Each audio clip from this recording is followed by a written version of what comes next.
Rain turned Chicago into glass the night Claire Morgan finally broke. It ran down the windows of her piano studio in silver veins, blurring the city lights until the world outside looked like it was drowning.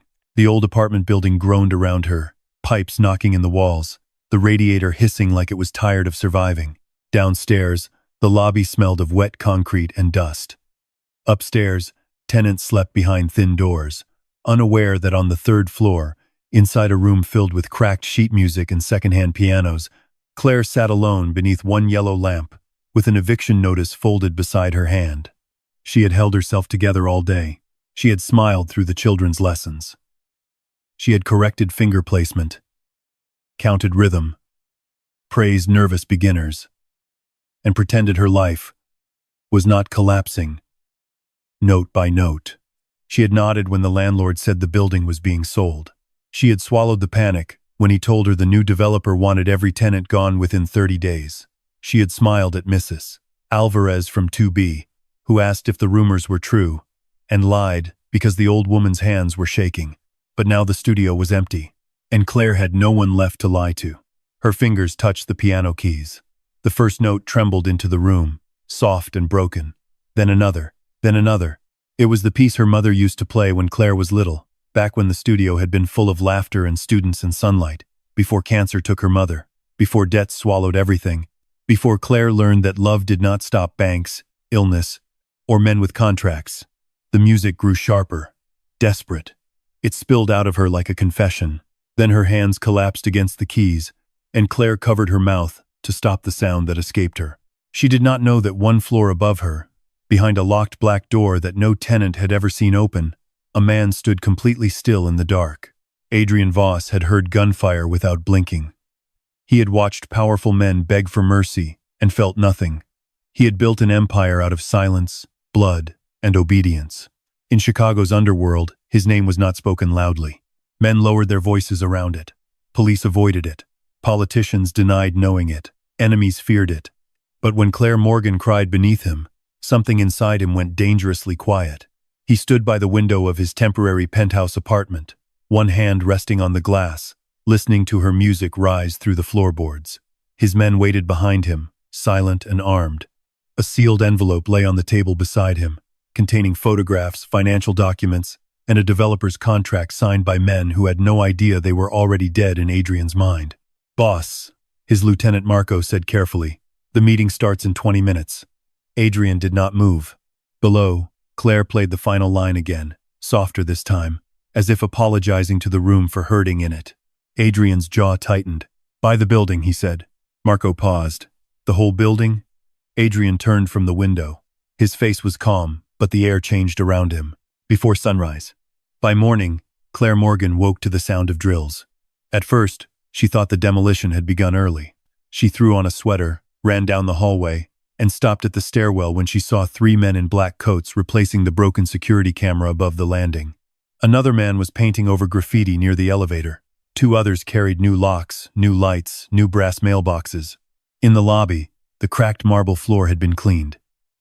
The old front door, which had not closed properly in 6 years, was gone. In its place stood heavy black glass and steel. Claire stared.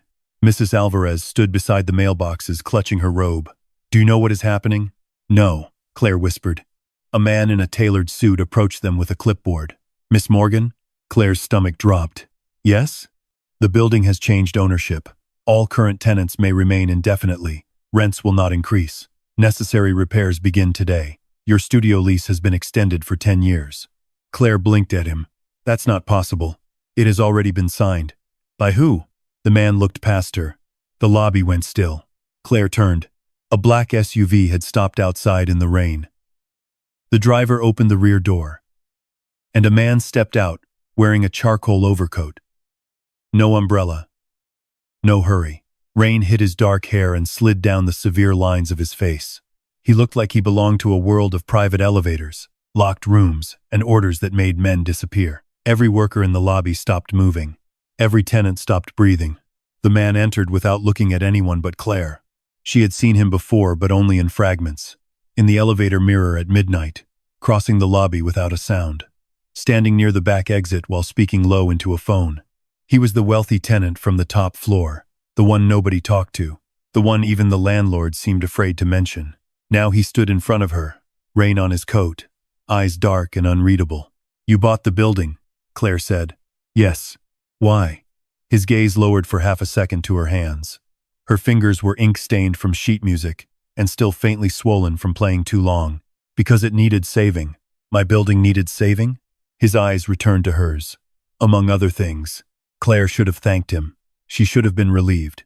Instead, something cold moved through her chest. "Who are you?" The lobby became so silent she could hear rain ticking against the glass. The man leaned slightly closer, not enough to touch, but enough for her to feel the danger surrounding him. "Adrian Voss." Mrs. Alvarez gasped. Claire did not understand the name at first. Then she saw the faces around her, the workers refusing to look up, the suited man lowering his eyes, the driver outside standing like a soldier. Fear moved through the room before meaning arrived. Adrian Voss. The name she had heard once from a student's father who worked for the city.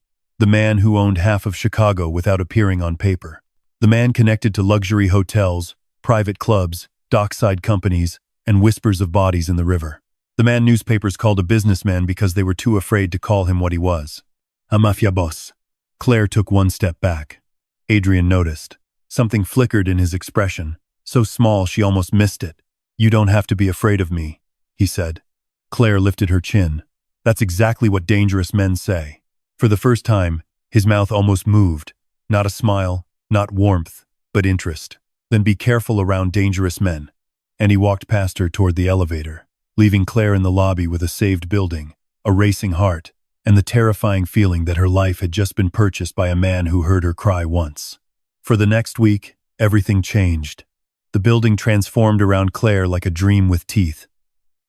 Broken lights were replaced. The heating worked. The roof stopped leaking. A new lock appeared on her studio door. Expensive and polished. A security guard sat in the lobby every night. Cameras watched the halls. Students returned because their parents suddenly felt safe again. The old tenants smiled with cautious disbelief. Mrs. Alvarez cried when workers repaired her kitchen ceiling. Mr. Bell from 4C, a retired violinist, received a new wheelchair ramp without asking. Claire should have been grateful, but gratitude became difficult when protection started feeling like surveillance. Every morning, a black coffee appeared outside her studio door, exactly how she liked it. No sugar, a little cream. Every evening, someone swept the sidewalk before her last student left. When a father became angry over a late payment and raised his voice at Claire, he went pale mid-sentence, stared past her shoulder, and left without another word. Claire turned and saw Adrian standing at the end of the hall. Not moving, not speaking, just watching. That night, she found him in the stairwell. He stood by the window, the city glowing behind him, his black suit immaculate despite the rainstorm outside. He did not look surprised to see her. "Stop doing this," Claire said. "Doing what?" "Fixing things, watching things, scaring people. The man was threatening you." He was embarrassed and frustrated. "There's a difference." He clenched his fist. Claire faltered. Adrian stepped down one stair, slow and controlled. "I noticed details." "You noticed too many." His gaze held hers. Not enough, apparently. The words unsettled her. "What does that mean?" For a moment, she thought he might answer. Instead, his eyes moved to the window, to the rain streaking the glass. "It means you should lock your studio after 7. I don't take orders from you." "No," he said quietly. "You take risks from everyone else." Claire hated that the words landed. She folded her arms, forcing herself not to step back. "You don't get to appear in my life, buy my building, and act like I owe you obedience." Something in his expression hardened. "You owe me nothing." "Then why are you doing this?" The stairwell light flickered once. Adrian looked at her like the answer was standing between them, alive and dangerous. "Because I heard you cry," he said. Claire's throat tightened. It should have sounded manipulative. Instead, it sounded like a confession he despised making. "You don't even know me," she whispered. His eyes darkened. "That is not true." Before she could ask what he meant, his phone buzzed. He looked at the screen, and the man in front of her disappeared behind ice. "Go inside, Claire." The sound of her name in his voice unsettled her more than the command. "Why?" Adrian looked down the stairs. 2 men had entered the lobby below. They wore ordinary coats, but nothing about them felt ordinary. One looked toward the security camera, The other reached inside his jacket. Adrian moved before Claire understood. He caught her wrist, pulled her behind him, and drew a gun from beneath his coat with terrifying calm. The first shot shattered the stairwell window. Claire screamed. Adrian pushed her against the wall, shielding her with his body as bullets tore through plaster. His scent rain, smoke, expensive cologne closed around her. His arm braced beside her head. His face remained calm, but his eyes had become something lethal. "Stay behind me," he said. His men arrived like shadows. The fight lasted less than 30 seconds. Then silence. Claire stood frozen, ears ringing, Adrian's body still between hers and the broken glass. Downstairs, men shouted orders. Someone dragged a body across the lobby floor. Adrian looked at her. For the first time, she saw fear in him. Not for himself. For her. His hand rose toward her face, stopping just before touching her cheek. "You're bleeding," he said. Claire lifted trembling fingers and found a small cut near her temple. "It's nothing." His jaw flexed. "It is not nothing. You were the target," she whispered. "No." His eyes stayed on hers. "Tonight, they came for you. The police were never called." That frightened Claire more than the bullets. Within minutes, the lobby was cleaned, the broken glass covered, and the two attackers gone. Adrian's men moved with practiced silence, as if violence were simply weather. Claire sat inside her studio wrapped in a blanket she did not remember accepting. Adrian stood across the room, speaking quietly with Marco. Claire watched him through the reflection in the piano's black surface. He looked composed again, untouchable. But every time his gaze shifted toward her, the mask cracked just enough for something darker to show. Possession. Concern. Anger. She did not know which scared her more. When Marco left, Claire stood. "I want the truth." Adrian slipped his hands into his pockets. "Not tonight." "Yes, tonight. You almost died." "Exactly." He stared at her. Claire moved closer, refusing to let her fear control the room. "You said they came for me. Why would anyone come for me?" Adrian's silence confirmed what she already feared. "You know," she said. His eyes lowered. "There are things in your family history you were never told. My family history is hospital bills, unpaid loans, and a mother who worked herself to death keeping this studio open." "And your father?" Claire went still. "My father left when I was 8. "No," Adrian said. "He disappeared when you were 8. The distinction hit her like a cold hand around the throat. Claire stepped back. "How do you know that?" Adrian's expression tightened. Before he could answer, a sharp knock struck the studio door. Marco entered. "Boss, FBI." Claire's blood turned cold. A moment later, 3 federal agents walked in. At the center was a man Claire had not seen in 11 years. Daniel Mercer. Her brother. He was older now, his face harder, his suit expensive in a way that did not match government pay. His eyes found Claire first. Something like surprise crossed his face, but it vanished quickly. "Claire," he said. She could barely breathe. "Daniel." Adrian's gaze moved between them. Daniel smiled without warmth. "I see you've met Adrian Voss." The room filled with a different kind of danger. Daniel explained nothing. He treated Claire like a stranger, and Adrian like a criminal. He asked about the shooting. Adrian answered nothing. Claire, still shaken, said she had seen 2 men enter but could not identify them. Daniel watched her carefully. "You should come with us," he said. "For your safety." Adrian's voice cut through the room. "No." Daniel turned. "That isn't your decision. She stays here. She's a witness. She's under my protection." Daniel's smile sharpened. "That's not a legal status." Adrian stepped closer, calm as midnight. "It is in this city." Claire felt the words move through the room like a loaded weapon. She looked at her brother. "Where have you been?" Daniel's face softened for half a second. "Trying to keep you out of this." "Out of what?" He glanced at Adrian. "Ask him what your father stole." Claire turned slowly. Adrian did not deny it. That was the first betrayal. Not because he had lied, but because he had known exactly where her life was broken and had walked into it anyway. Daniel left her with a card and a warning not to trust Adrian Voss. Adrian told her not to trust Daniel. Claire trusted neither and slept that night on the floor of her studio with the piano bench pushed against the door. At 3 in the morning, she woke to music. Not from her piano. From above. A recording. Her recording.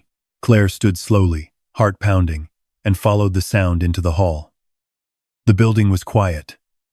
The security guard was gone from the lobby. The elevator doors stood open, as if waiting. She knew she should not enter. She entered anyway. The elevator rose to the top floor, where Adrian lived behind the black door no tenant had ever crossed. Tonight. The door was ajar. The music grew clearer. Claire stepped inside. His penthouse was nothing like the building below. It was all dark marble, glass walls, low light, and a view of Chicago glittering beneath storm clouds. But she barely saw any of it, because at the far end of the room, a hidden door stood open. Inside was a smaller room. Claire stopped breathing. The walls were covered with photographs, not intimate, not obscene, but impossible. Her arriving at the building with grocery bags. Her teaching a little girl at the piano. Her standing in the rain outside her mother's grave. Her studio window at night. Her hands on piano keys. Below the photographs were shelves filled with recordings. Dates. Years. Her performances. Her practice sessions. Her mother's old recitals. In the center of the room, several monitors showed the building hallways, lobby, entrances, alley, rooftop. Claire backed away, shaking. Adrian stood behind her. She turned so fast she almost fell. His face was unreadable, but his eyes were not. He looked as if he had always known this moment would come and had feared it anyway. "You were spying on me," she whispered. "No." She laughed once, broken and furious. "Then what do you call this?" "Protection." "That is not protection. That is obsession." His silence said enough. Claire's eyes burned. "How long?" Adrian looked at the photographs. 7 years. The room tilted. 7 years? She breathed. "You watched my life for 7 years? I had men watching the building. My mother died in this building. I know." "You knew?" His voice dropped. "I paid the hospital debt after she died." Claire stared at him. The memory came back instantly. The strange letter, the debt forgiven, the anonymous benefactor she had prayed for and resented because gratitude had nowhere to go. "That was you?" "Yes." "Why?" Adrian stepped closer. "Your father saved my life when I was 19. He smuggled me out after my own family marked me for death. He gave me documents, money, and one instruction." Claire could barely speak. "What instruction?" Adrian's eyes held hers. "If anything happened to him, protect his daughter." The anger inside her wavered, but only for a second. "You should have told me." "Yes. Instead, you watched me suffer." His face changed then. Not dramatically. Adrian Voss did not fall apart in obvious ways, but the pain moved through his eyes like something old and poisonous. "I thought distance was mercy. And buying my building? That was the day distance stopped working." Claire hated the way her heart responded. Hated that beneath the fear, beneath the violation, there was something else. A terrible, aching recognition that every miracle she had survived had a shadow behind it. His shadow. She moved toward the door. Adrian did not stop her, but as she passed him, he said softly, "They will use Daniel to get to you." Claire froze. "Don't. He is not clean." She turned on him. "You don't get to take my brother from me too." "No," Adrian said, "but I will keep him from destroying you." Claire left before he could see her cry again. The public scandal broke the next morning. A grainy photo of Claire entering Adrian's penthouse appeared online under a headline linking the struggling piano teacher to Chicago's most feared criminal figure. By noon, parents canceled lessons. Reporters gathered outside the building. A news van parked across the street. Daniel called 17 times. Claire stood inside her studio, watching strangers photograph the window her mother had once decorated with paper snowflakes. Adrian entered without knocking. She did not turn. "You ruined me." He accepted the words like a blade. Yes, that made her turn. He stood in the doorway, darker than the storm outside, his expression controlled but his eyes fixed on her face, as if every tear was a debt he intended to collect from the world. "Don't agree with me," she said. "I won't lie to you. You lied for 7 years. I withheld the truth. That sounds like something a criminal would say. I am a criminal." The bluntness silenced her. Adrian stepped inside. "But I did not leak that photograph." "Daniel did." Claire shook her head. "No, he wants you isolated from me, from the building, from everyone who can protect you. Stop saying protect like it makes everything holy." His gaze sharpened. "Nothing about me is holy, Claire." The room went quiet. He moved closer, slowly enough to let her retreat. She did not. "But there are things I will not let happen," he continued. "You being dragged into the street by reporters. You being frightened in your own studio. You being used as bait by your brother." His hand lifted, stopping inches from her cheek again. Always stopping. Always controlled at the edge of something he wanted. Claire whispered, "Why can't you just touch me?" The question shocked both of them. Adrian's hand froze. For one suspended second, the city seemed to disappear. Then a brick crashed through the studio window. Claire screamed as glass exploded across the floor. A note was tied around the brick. Adrian picked it up. His face went still. Claire saw only 3 words written in black marker. "Play for us." That night, Adrian moved her to a safe house. Not a cabin or bunker, but a candlelit mansion outside the city, hidden behind iron gates and winter trees. Black SUVs surrounded the property. Men with earpieces patrolled the grounds. Inside, everything was quiet, expensive, and lonely. Claire hated how safe it felt. Adrian gave her a room at the end of the hall and did not enter. He posted guards, set rules, and disappeared into meetings. For 2 days, Claire heard pieces of his world through closed doors: rival families, missing files, dock shipments, Daniel Mercer, a name repeated with hatred, Viktor Sokolov. The rival Mafia Boss. The man behind the threats. On the 3rd night, Claire found a grand piano in the mansion's music room. She sat without thinking. The first note brought Adrian to the doorway. She knew he was there before she looked up. "Are you going to stand there like a ghost?" she asked. "I didn't want to interrupt. You bought my life. Interrupting seems consistent." A trace of pain crossed his face, but he accepted it. Claire looked back at the keys. "My mother said music tells the truth before people are brave enough to." Adrian entered slowly. Was she right? She usually was. He stood beside the piano, hands clasped behind his back. Not touching. Never touching. Claire played a few notes, then stopped. "Tell me about my father." Adrian looked toward the dark windows. "He was an accountant for men worse than me. He collected ledgers, names, payments, evidence. When he realized children were being used as leverage, he turned on them. He hid the evidence where no one could find it, and then he left us. He ran to keep you alive." Claire's throat tightened. "For years, I hated him. I know." The words were too intimate, too informed, too painful. She looked up sharply. "You know because you watched me." "Yes." "Did you ever feel guilty?" Adrian's control faltered. "Every day." The admission landed softly, more devastating than denial. Claire whispered, "Then why keep doing it?" Adrian looked at her then, and whatever lived beneath his restraint finally showed its face. "Because the first time I heard you play, I was standing in an alley with blood on my shirt, and no reason left to remain human. You were 17.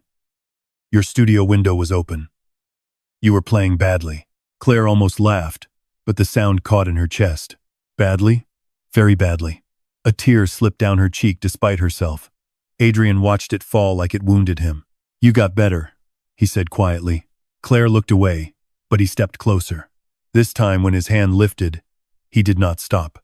His thumb brushed the tear from her cheek with such restraint that it felt more dangerous than a kiss. Claire closed her eyes. Then gunfire erupted outside. Adrian's entire body changed. He pulled Claire from the piano as windows shattered across the room. Men shouted. Alarms screamed. The safe house exploded into chaos. Adrian dragged her through a hidden passage behind the fireplace. One arm locked around her waist, his body covering hers whenever bullets struck the walls. In the underground tunnel, Claire stumbled. Adrian caught her. "Look at me," he ordered. "I can't breathe." "Yes, you can. They found us." His eyes burned in the emergency lights. "Then they die here." It should have horrified her. Instead, what horrified her was how badly she wanted to believe him. They escaped through the tunnel into rain and mud, where Marco waited with an SUV.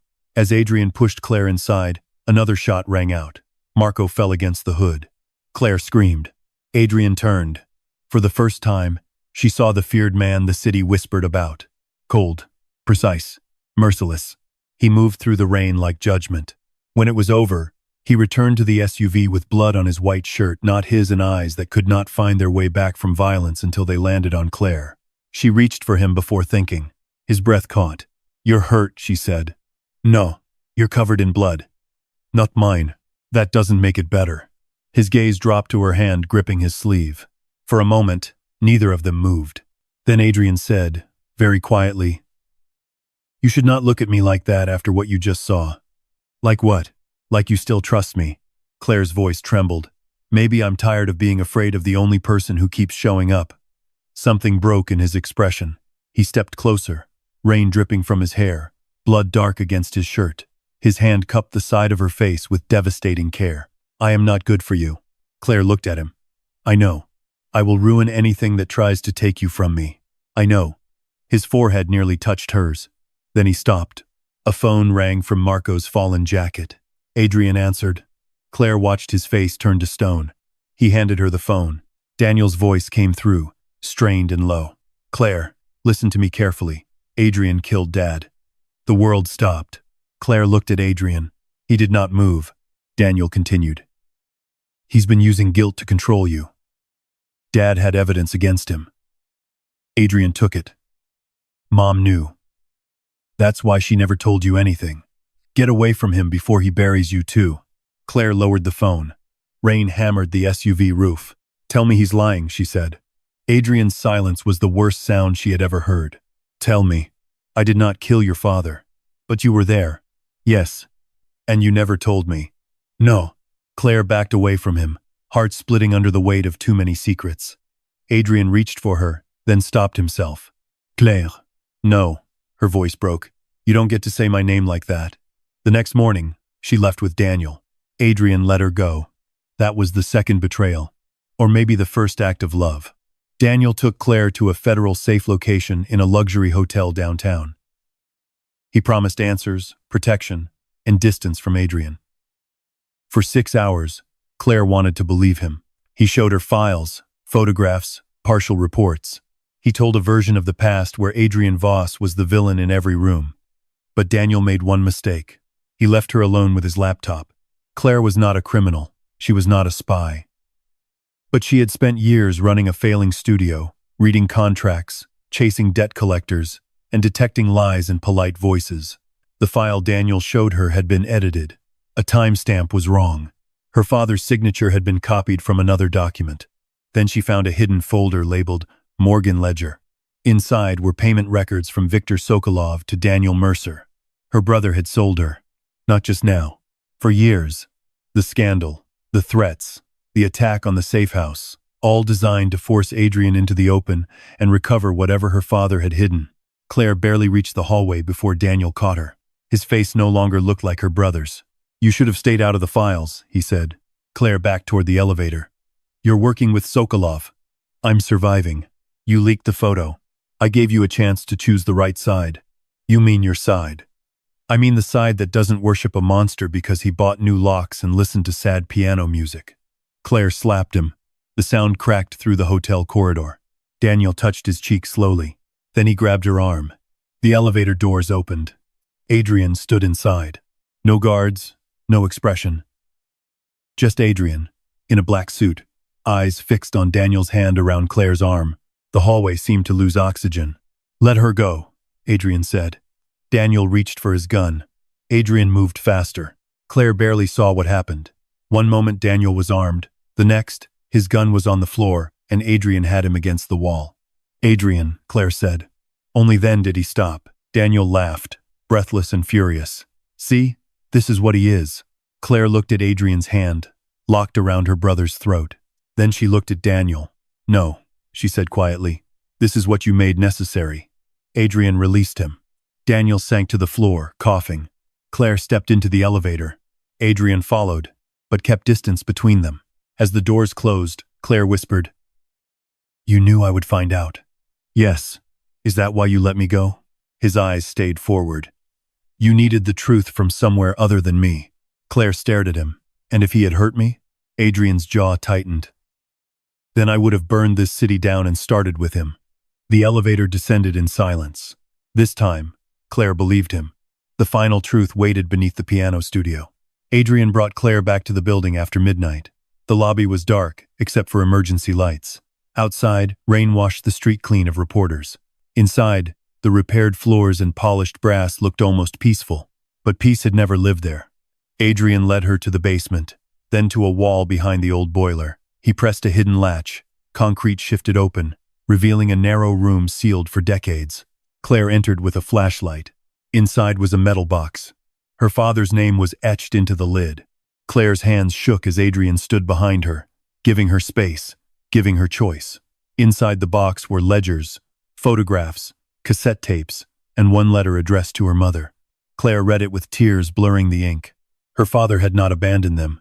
He had uncovered a network involving mafia families, police, federal agents, and businessmen trafficking power through blackmail and murder.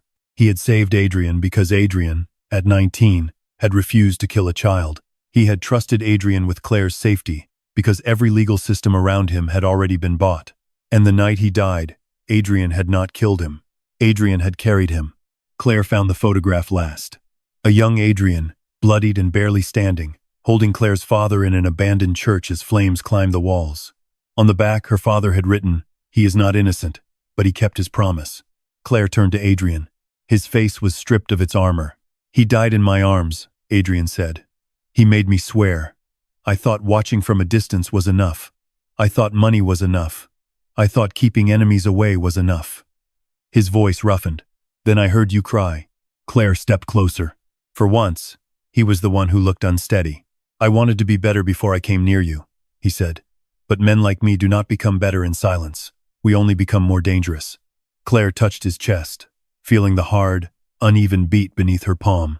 "You scared me," she whispered. "I know. You hurt me. I know. You made me feel protected and trapped at the same time." His eyes closed briefly, as if each word struck exactly where it should. "I will spend the rest of my life learning the difference," he said. Before Claire could answer, the building lights went out. A voice echoed from the basement entrance. How touching. Viktor Sokolov stepped from the shadows with Daniel beside him, and armed men behind them. The climax came in darkness and music. Sokolov forced Claire upstairs into the piano studio, ordering Adrian to bring the ledgers, or watch her die where her mother once taught children to play. Claire sat at the piano with a gun aimed at her back, the city's rain-streaked lights pouring through the repaired window. Adrian entered alone. No weapon visible. No fear visible. But Claire saw it. Not fear of death. Fear of losing her. Sokolov smiled. The great Adrian Voss. Brought to his knees by a piano teacher. Adrian looked only at Claire. "Are you hurt?" She shook her head. Daniel stood near the door, pale now, realizing too late that Sokolov had no intention of leaving witnesses. Sokolov lifted his gun. "The ledgers." Adrian placed the metal box on the floor. Sokolov gestured to Claire. "Play something." Claire stared at him. He smiled wider. "If this is where the empire dies, it should have music." Claire's fingers touched the keys. She played her mother's piece. The same one Adrian had heard the night he bought the building. Soft at first, then stronger. Adrian's eyes never left hers. At the second refrain, the lobby below exploded with sound. Adrian's men breached the building. Gunfire erupted. Sokolov grabbed Claire, pulling her against him as a shield. Adrian changed. Not into a monster. Into a man with only one law left. Her. He crossed the room through gunfire. A bullet cut across his side. He did not stop. Claire felt Sokolov's grip loosen for 1 second, and she drove her elbow backward with every ounce of fear and rage she had carried for years. Adrian caught her as she fell forward. Then he turned on Sokolov. Claire did not watch all of it. She heard enough. When silence returned, Adrian stood in the center of the studio, bleeding, breathing hard, surrounded by broken glass and fallen men. Daniel was on his knees by the door, alive because Claire had shouted his name before Adrian could make a final decision. Adrian looked at her. "I almost killed him," he said. "I know. I wanted to. I know." Daniel wept silently, ruined by the truth and spared by the sister he had betrayed. Adrian sank to one knee, not from drama, not performance, but blood loss. Claire ran to him. For the first time, he let himself fall into her arms. At the hospital, everyone stared when Adrian Voss refused anesthesia until Claire was allowed into the room. Doctors whispered. Nurses avoided his eyes. Armed men filled the hallway. But inside the private room, he was only a wounded man lying pale beneath white sheets, watching Claire as if she were the only real thing left in the world. "You should sleep," she said. "I did that once. You disappeared. I went to get coffee. Too far." Despite everything, Claire smiled. His hand reached for hers on the blanket, then stopped. Still asking without asking, Claire took it. Adrian looked at their joined hands for a long time. "I don't know how to love gently," he said. Then learned slowly. His thumb brushed over her knuckles. "And if I fail, I'll tell you." A faint shadow of warmth touched his face. You usually do. Weeks passed. Daniel testified. Sokolov's network collapsed. Half of Chicago pretended not to know why certain powerful men vanished from public life overnight. The FBI opened investigations it had avoided for years. The newspapers called it a corruption scandal. Nobody wrote that a piano teacher's mother's song had brought down an empire. Claire reopened the studio on a Sunday afternoon. The building was full of flowers, students, old tenants, polished floors, and sunlight. Mrs. Alvarez cried again. Mr. Bell played violin by the window. Children ran through the hallway while their parents laughed nervously around the security men who now tried very hard to look harmless. Adrian stood outside the studio door in a black suit, uncomfortable in daylight. Claire walked to him. "You can come in," she said. "I was waiting." "For what?" His gaze moved over the room, the piano, the children, the life he had once only watched from shadows. "Permission." Claire looked at the most feared man in Chicago standing outside a room full of music, asking silently to belong somewhere, so she took his hand. The entire hallway went quiet. Adrian looked down at their joined fingers, then at her. No empire had ever made him look vulnerable. This did. Claire led him inside.